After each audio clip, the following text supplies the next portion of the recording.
आणि वयाने श्रेष्ठ. फक्त मी इथं बसलोय आणि इतकाच फरक आहे. पहा, सर्वांना माहिती आहे आपल्याला भक्त प्रल्हादाचे वडील कोण? हिरण्यकशिपू. बरोबर.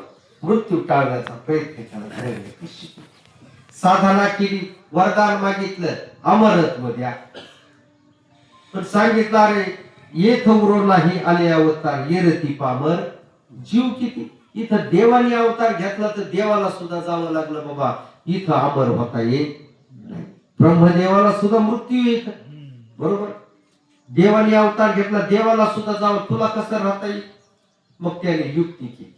त्याने सांगितलं हे पहा, हे 12 महिने आहेत ना, या 12 महिन्यात मला मृत्यू होतो. मग कधी करायचा? या 12 महिन्यात मृत्यू. पुन्हा वरदान मागितलं, म्हणले मला दिवसा मृत्यू नको, रात्री मृत्यू नको, वर मृत्यू नको, खाली मृत्यू नको, घरात मृत्यू नको, घराच्या बाहेर मृत्यू नको, शस्त्राने मृत्यू नको, अस्त्राने मृत्यू नको. बरोबर. प्राण्याच्या हातून नको, मानवाच्या हातून नको. इतके वरदान मागून घेतले. मग आता मृत्यू कसा करायचा? पण पहा, मृत्यू चुकवण्याचा किती प्रयत्न केला.